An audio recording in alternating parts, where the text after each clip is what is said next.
What up, street gods? Eric Kim. Alright, some thoughts how to think carte blanche. So carte blanche, first principles. Carte blanche just means a blank sheet of paper. It's probably one of the most powerful tools of mental thinking out there.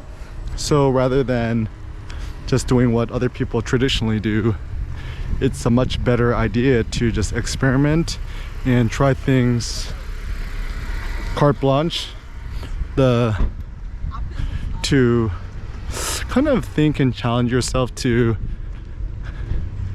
think independently, kind of what makes sense to you. So for example,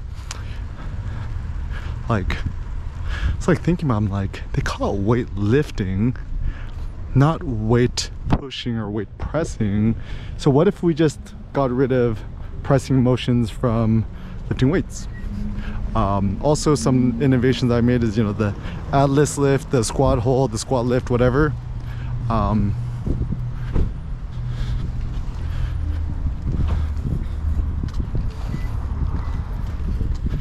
It's like, why squat all the way to the floor if you're not going to compete? And also, even first principles carte blanche way, I think it's like, why even compete? What's the point of competing if everyone else is taking steroids or testosterone and other weird things?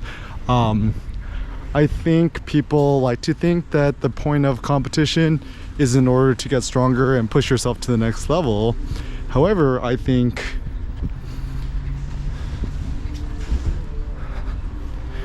if your ultimate goal is to just get strong, and then competition is actually going to hold you back, because then your ego becomes self-fragile because you're comparing yourself to others.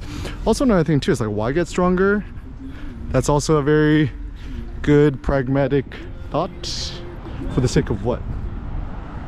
So also the reason I love the New Year's is it's a chance to think carte blanche everything, where you might have had different life goals or different modes of thinking, and ultimately what happens is you re-challenge these thoughts, and you could re-innovate yourself, re-innovate your methods, etc.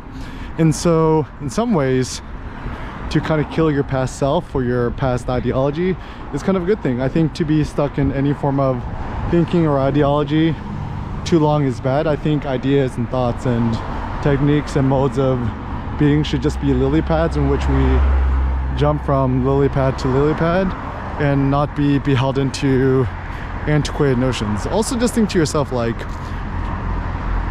without regard to the past and history, if we just started lifting weights brand new today and there was no history attached to it, what would weightlifting today look like? Or if we started carte blanche totally from scratch, would we still bench press off a bench, or should we just do off the floor, or would we even do a pressing motion at all? Or even just aesthetic thoughts, right? Looks like a lot of guys want a really big chest, but you study ancient physiques like the Farnese or Hercules, they had relatively small chests.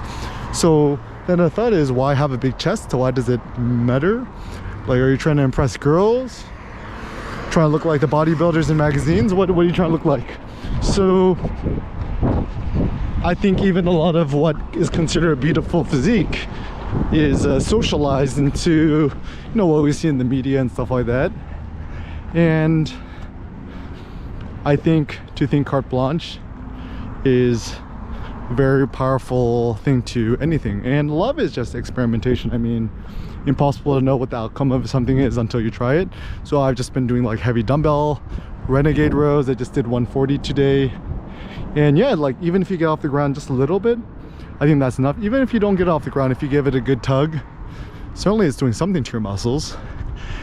And yeah, for now, the reason I love to go to the gym is kind of my Zen mode meditation. It's a chance where I could think, socialize, meet new people, hype other people up, hype myself up. And ultimately, when I'm in the gym and lifting workout every day, it just makes me happier. I think maybe what we could do this year is let's prioritize fitness and happiness and strength as our new goals.